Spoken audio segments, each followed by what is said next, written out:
Il était une fois une femme qu'on appelait la tisseuse d'ombre. On disait qu'elle portait en elle 1001 blessures invisibles. Des cicatrices qu'aucun œil ne savait voir. Alors, on inventa des miroirs savants qui scrutaient son visage pour lire son âme à ciel ouvert. Mais plus les miroirs parlaient, moins on entendait sa voix.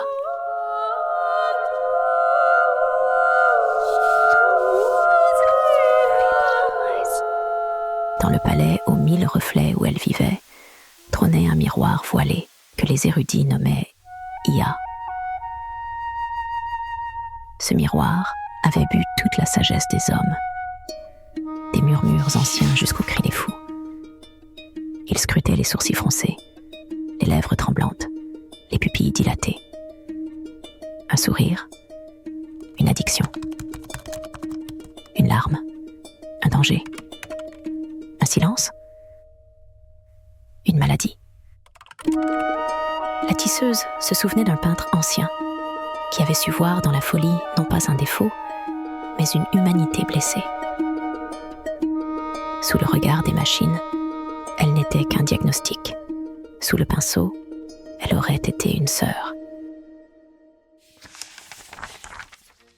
Fuyant son reflet, la tisseuse suivit un fil rouge qui la mena jusqu'à la fabrique des doubles. Partout, des créatures semblables, des visages moyens, des gestes moyens, des histoires moyennes. On les appelait les enfants de la moyenne, car aucun ne brillait de sa propre lumière. La différence y était avalée, lissée, clonée, 1000 fois. La tisseuse comprit, ici, la singularité est une menace. Alors, elle confia à son cœur, son grain, son ombre, son irréductible différence. Elle serra contre elle son grain de folie, son ombre rebelle, ce qui la rendait irréductible.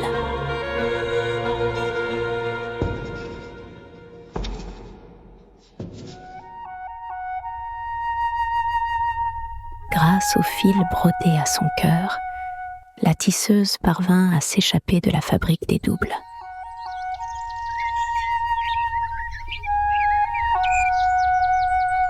Son chemin s'acheva sur un rivage hanté.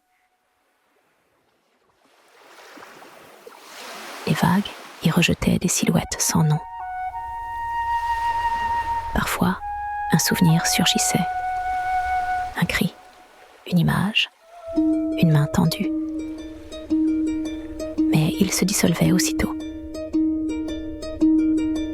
La tisseuse pleura, car elle savait que sans mémoire, il n'y a pas de justice.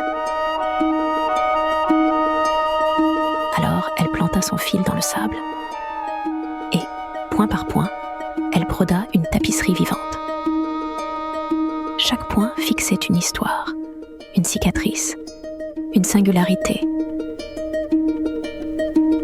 La tapisserie se mit à briller d'une lumière douce et la mémoire des vivants s'étendit tel un drapeau contre l'oubli des machines.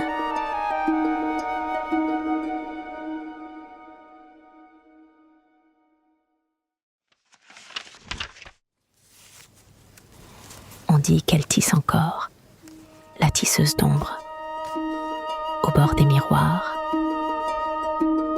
des fabriques et des rivages. Elle nous rappelle qu'on ne guérit pas en effaçant les visages. On n'invente pas en clonant les différences. On ne se souvient pas en confiant nos mémoires aux machines. Ce sont nos ombres et nos singularités qui font de nous des êtres humains